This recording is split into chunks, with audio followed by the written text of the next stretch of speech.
Welcome to Rework, a podcast by 37 Signals about the better way to work and run your business. I'm your host, Kimberly Rhodes, and I'm joined by the co-founders of 37 Signals, Jason Fried and David Heinemeier Hansen. These two are very active on Twitter, and it's not very often that they post something and then pull it down. This happened recently, and we thought we would talk about it and lessons that were learned during that process. Jason, do you want to kind of walk us through what happened recently? Yeah, so I feel like a number of weeks ago, someone had posted something on LinkedIn about this illustration on the basecamp.com homepage. So there are these two characters and they're talking to each other. It's like a scenario that's playing out. And they don't have eyes. So, and someone's like, that is creepy. And she was great. She wrote this great piece about how she loves Basecamp, but like she's creeped out by the fact that these characters have no eyes. And we talked about this internally. Like some people were creeped out also, and we decided to run without the eyes. Anyway, but I said, you know what? I went in the comments. I'm like, why don't we just A/B test this for fun? We don't really A/B test very often, hardly ever. But like, you know what? I don't know. Maybe the eyes are better because some people are like, the eyes would be better. And I'm not going to use the thing if there's no eyes. We're like, okay, well, why don't we see what happens? So we did a little A/B test. So Jason Zimdars, who drew those characters, he's one of our designers. He drew the characters with eyes. So we've got eyes versus no eyes. And then someone else chimed in a few days ago, basically, who happened to be the CEO of a company. I mean, I don't know, should I say who it was? The company? I don't think we need to. No, I don't think we need to. Anyway, they're an A/B testing software platform, and he is the founder of it. And he kind of chimed in somewhere. Someone was like, I didn't think that the 37 Signals people ever did A/B tests, because we don't very often. And this guy chimes in, and he goes, something like, I know they do, like I see their account or I have access to their account or something like that. I forget exactly the words, but it was like, whoa, that's kind of not cool. Sort of invasion of privacy there. Like you're looking at our account. I don't know what that really means by like, I can see their account. I mean, I don't know what it means, but I kind of got really irritated by it. So I went up on Twitter and I just said I screenshotted that comment and I said, the CEO of XYZ company said this. That's not cool. We're no longer going to use their products, whatever. A bunch of people chimed in on Twitter saying, yeah, screw them. What the hell? Blah, blah, blah. Like privacy violation, the whole thing, right? So there's a big pile-on, like in my favor against this guy. And then, you know, I felt like, I don't know when it was, like 20 minutes later or something, maybe half hour. It was really fast. Was it? Yeah. I just felt bad, actually. I felt bad about it. I said, you know what? To myself, I'm like, I don't need to do that. I don't really know exactly what this guy meant by that. I've been on the other side of that where I say something, someone takes it the wrong way and they make a big deal about it and then it sort of spins out of control. I know I have a large platform, so here I am shining this bright light on this guy's statement. Like, why didn't I reach out to him first? So I pulled the tweet down. I wrote like a little apology saying I felt bad that I did that. It wasn't really an apology so much. It was more like I just took that down. I felt I shouldn't do that. It wasn't the right thing to do. It didn't feel good. I should have instead reached out to him directly on LinkedIn and seen what he meant. Maybe he meant something else. Maybe he was not, my interpretation was not actually what happened. So I did do that, by the way. I reached out to him on LinkedIn. We went back and forth a little bit. But what was interesting was a lot of people then, you know, saw the new tweet, of course. And, you know, it's interesting because when you do that sort of thing, people often feel really good about it too. They're like surprised. First of all, like that's so unusual that people would take down a tweet and you know they start to lavish praise on you for that. Not that that's why I did it, but it's very interesting to see that people are so unused to that someone would take something down and say, you know what, actually, I had my better judgment, you know, changed my mind here, and I shouldn't have done that. And so. I think it's just a good example of, first of all, like it's really easy, especially on Twitter, to grandstand, just to throw your opinion out there. And especially when it's a negative opinion, it's so easy to do. And to put your first thought down in words and throw it out there into the world and move on. But it's better to actually find out what someone really meant first, give them the benefit of the doubt and see what happens. And hey, even if he would have written back like, yeah, I totally looked at your account. You guys suck. I'm looking at all your stuff. Like maybe I would have posted something about that, but I probably even wouldn't have at that point either. I just would have moved on. But anyway, I think this is the kind of thing I want to do more of, frankly, which is just sort of slow down and not give in to my initial impulse sometimes to say something about someone else when I certainly don't know the whole story. And I think, Jason, why people resonated with your second tweet is because most people, to your point, would have just, if they felt bad, deleted the first tweet and just pretended like it never happened. Well, the thing is, yeah, there's that. Or they would have kept it up. Or some people go like, that's big of you. And I don't feel like it should be. It shouldn't be big of me or big of anyone to like have a second thought.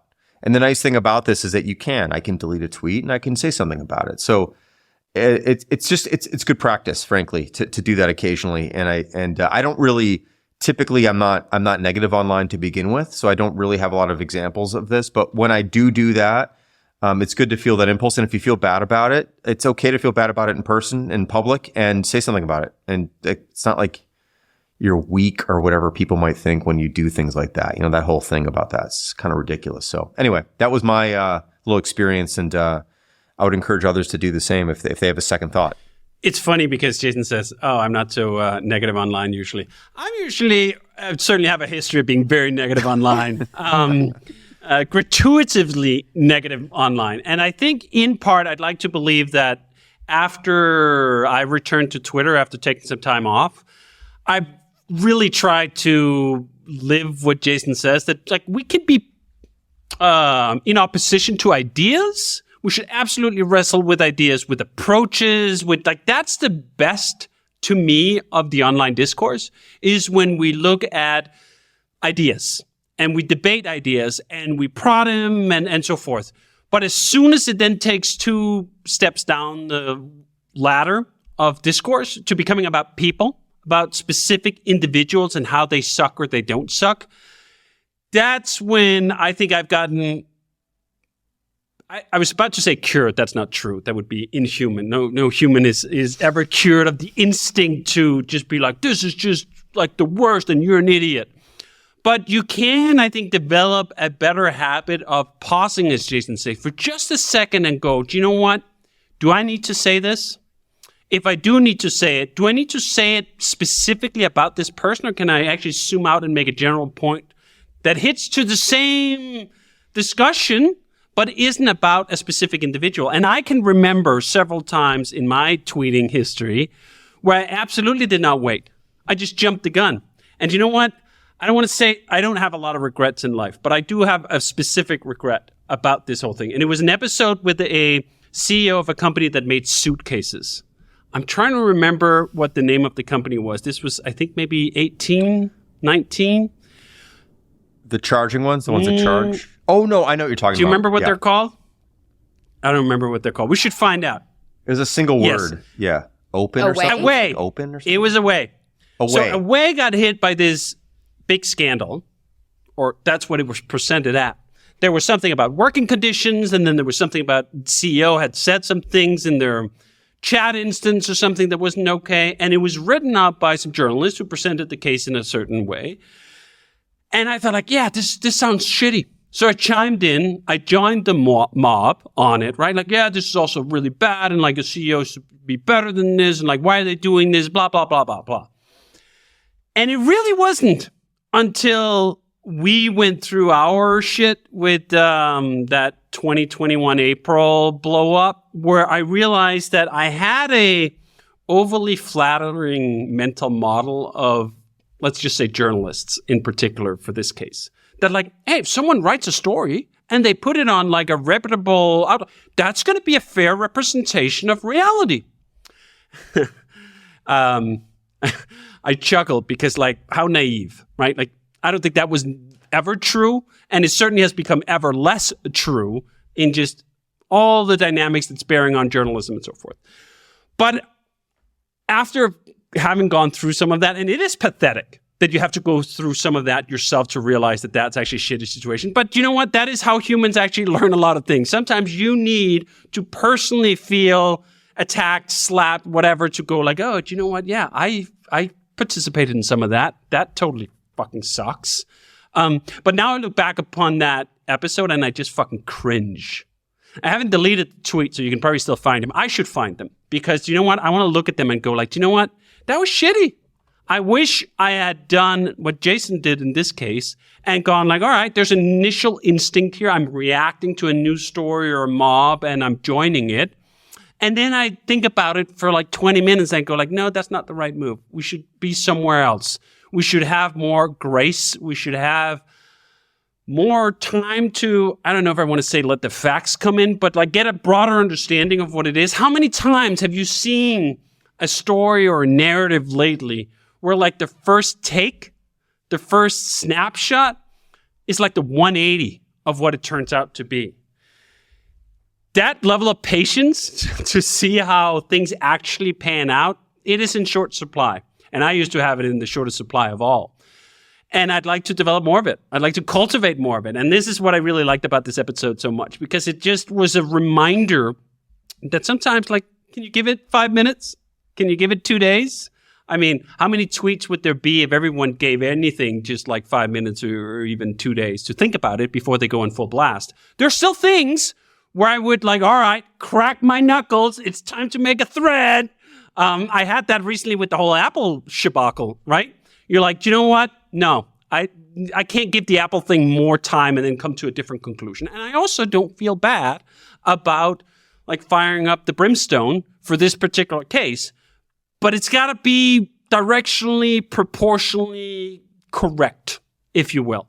And this Away case where I chimed in and I gave the CEO a hard time about something, that was not proportionate or directionally correct. And it turned out, surprise, surprise, that the initial reports were overinflated, they weren't accurate, there were all sorts of things. That doesn't mean there isn't something to the story there, here, or somewhere, but there's something to a bunch of stories. And the randomness of main character syndrome on Twitter in particular, like, oh yeah, you're it. Like this company today, we're going to make that the center of all our 2 minutes of hate. It's the worst part of social media. It really is. And what was so interesting with Jason's case was it was in our favor in this case, if you will. And I've had that at times, even recently. I've been in some discussions about ideas that then unfortunately take 2 steps down the ladder and become about specific companies or even specific people. And even when people show up in my favor, that's actually usually the best mirror for me. I have now developed so much Teflon that, 10,000 people show up with pickets and like pitchforks and like, I go like, whatever, I'm going to say whatever the fuck I'm going to say. Take this. But when people show up in my favor, I start getting suspicious quite quickly. I'm like, wait a minute here. If everyone is on my side, I've missed something. There's something that's not quite right, or I made it too easy, right? This is also part of it, like the dunks. Sometimes the dunks are just so easy that's like, do you know what? There's no accomplishment in that. There's no accomplishment in scoring a goal if you're literally twice as high as the net and you're just dropping the ball into the net. Like I don't want to see that. I don't want to see the score counter just go like, there's no accomplishment in that. So I get highly skeptical far more often when people agree with what I have to say in a uniform way than I do if people think I'm the biggest idiot on the internet. And you know what? Wouldn't it be nice if like that was a more broadly distributed sentiment? And again, I talk here like someone who found sobriety after being on a 2-decade bender. It's not always very persuasive in my particular case, but sometimes you can plant a seed. And I think that's what happened here. A few seeds were planted in my head that now when I see these particular expressions, I go like, you know what? That could have been me. On either side, I could have been the one dunking or I could have been the one dunking on. Neither of them feel great. We should have a little bit of grace. We should give it 5 minutes. We should realize that we would have liked someone to reach out to us and say like, hey, do you know about this? And then we can have a fair game discussion, and it doesn't mean kumbaya. It doesn't mean no tension. It doesn't mean that we will all agree about everything if we just talk about it. I also find that to be other bullshit. But you know what? There's an opportunity that we would. There's totally an opportunity that, you have that conversation. You go like, oh yeah, I didn't see that. Yeah, sorry, my bad. Let me just fix it. Rather than, let's light Mount Vesuvio on fire. So question for you guys as co-founders and business partners. Do you guys ever see what the other person has put out, social media or otherwise, and been like, hey, you maybe shouldn't have said that? Do you guys have that kind of relationship where it's like, David's his own person, he can say whatever he wants, Jason can say whatever he wants? Or do you feel like you have to kind of monitor each otother's public persona? I tend to praise David when he uses good manners sometimes. Because sometimes you're like, I'm not sure how this is going to go, but he had like good tact. I'm like, that was actually a really nice way to put it, because I know how that could have gone, right? There's some of that, but it's never like, don't do that. I mean, very rarely. I can't. Maybe there's a case or two where it's like, don't do that. That would be a bad idea. But I think there's some times when there's a little bit of like pre-discussion on like, to what degree do we want to take this? Maybe there's some of that. Like, I don't know, do you think it's fair to do this or to do that or say this or say that? But still, I think, we all just do our own thing. Yeah, there's not I mean, maybe it'd be better sometimes. I don't know. But there isn't like a pre-filter. There isn't like an editor that everything passes through. I mean, I barely have one inside my own head. So we don't have one that lives outside of that. And I think, you know what? It's one of those things where the Elon rule about progress, where if you're not removing, or if you're not putting back 10% of what you've removed, you haven't removed enough. I kind of feel like if I don't regret, maybe not 10%, but 5% of the shit I put into the world, I didn't push close enough to the limit. And then I won't find all the interesting stuff that we then go like, oh yeah, that was really insightful or whatever. It can get very bland very quick. And I totally understand why a lot of people, especially on LinkedIn, by the way, that's my love to hate platform when it comes to that. They're so bland and syrupy in a way that just isn't, it's overused, but authentic. Like, it feels like everything is just a masquerade ball. And I think if anything, our message, whatever it is, our tone has resonated over decades with people because it doesn't feel like that. It doesn't feel like we're putting on a mask and like, let me perform content management or content marketing for you, right? Like, it's not that kind of theater. It does flow out largely unfiltered. And you have to accept that if you want that, if you want the authenticity and the fire and the enthusiasm and all of that stuff, you cannot have it without occasionally also letting something go out where afterwards you go, whoops. I do think we are more cautious about how we speak internally. So we do talk about how is this going to land? Are people going to interpret this correctly? Are we missing something here? Does that feel too harsh? And sometimes we are going to be harsh. Like, yeah, it does feel too harsh, and it should be for XYZ reason. But we do have more deliberation around some internal announcements. Not most, because most of them aren't even in the realm of needing that discussion. But when there's a serious one, we do have those discussions a lot more than public conversations. Like, public stuff is just like, well, let's go out in the world. That's how it's going to go out. And it just feels a lot less critical, frankly, than internal stuff, which I think is quite a bit different than most companies, actually. Most companies are way more controlled on their public image.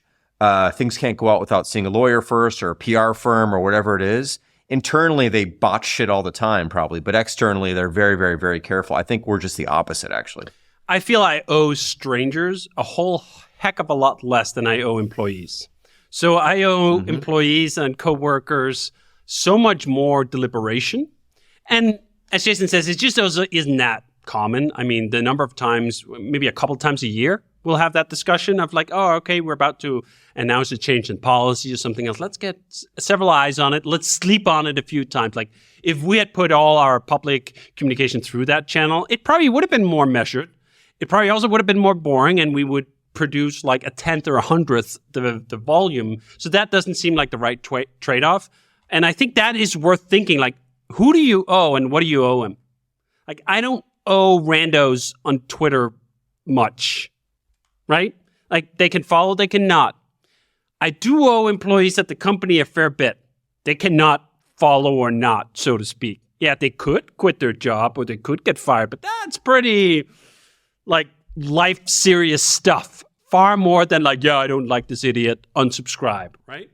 So I think putting your thought process through that deliberation space is good. And as Jason says, when I look at other people's communication, and of course you only see it from the outside, you see the away version of it. It does look like more companies would benefit if they put more criticality, higher criticality on their internal communications than on the external one. Yeah, I think especially when we're seeing all these layoffs, the way companies are handling that as well has also become more public. So it's like anything you handle internally, you just have to expect that it's going to be shared externally as well. Yes, and this latest thing, for example, with the layoffs, there was a case, I think it was a TikTok thing with Cloudflare. And it was exactly a case where I thought, you know what? The picture that you're seeing now, the outrage that you're seeing getting drummed up on this one case with arguably a bad firing, let me not even take a verdict on whether it was bad or good in terms of how that was processed. This was a salesperson who was let go, I think, after 4 months or something. But I looked at that situation and go like, the internet, this group of strangers have utterly unrealistic expectations for like what is possible. Like how nice can a layoff be? And I think like that solution space is often where I find the most delusion. That there's the expectation that like the layoff is going to be, okay, it's going to be fine. And people are going to smile and they're going to nod and everyone is going to be cool with it. What planet are you on? There's not any universe that exists where people go like, oh, I just lost my job? Yeah, but you said it so nicely that I don't mind. What? You're going to hate your boss. They could be the nicest person in the world. They could do everything perfect and to a T, and you still want to yell in their face. There's just conflicting interests here, and you're not resolving them. They cannot be resolved because there are no solutions. There are only trade-offs in that space of how you lay someone off. Can you do it better? Can you do it worse? Of course you can. But the expectation that is being exhibited by strangers going like, yeah, those are fucking idiots. Why didn't they just A, B, C, D, E, F, G? First of all, you're assuming they didn't consider A, B, C, D, E, F, G, and they did not find other reasons why those things could not. Like, how long did you give it? It was a tweet that scrolled by in your fucking timeline. You gave it about 18 seconds. You're that fucking brilliant that in 18 seconds you can just diagnose a situation, you can survey all the competing concerns, and you go, they should just have done A, man. Why didn't they just do A? Fucking idiots. And you can see the appeal, right? Like, who wouldn't want to be that smart that they can diagnose the most complicated, sticky situations in 18 seconds as they scroll by with, like, whatever furry kittens and whatever else that appears in their feed, and they can just figure it all out, right? It really just feeds into the megalomania of anyone who sits behind like a social feed like this. I'm like, it's both tickling your outrage. Here's an idiot. Let's laugh at the idiot. And it's tickling your sort of temporarily embarrassed geniusness. I could have done it. You should have put me in charge. And you just go like, fuck. Jesus, shut up. And I mean, again, I'm talking to myself as much as I'm talking to anyone else because I have all those same impulses. We all do, right? But we can get better at deciding when we will share those impulses. Sometimes you can also just watch a Twitter feed or whatever feed and go like, I will say the thing that pops into my head out loud just that I don't have to record it for the rest of the fucking world. That would be a service. I love it. Well, lots of good lessons from this. Thank you guys for sharing. Rework is a production of 37 Signals. You can find show notes and transcripts on our website at 37signals.com/podcast.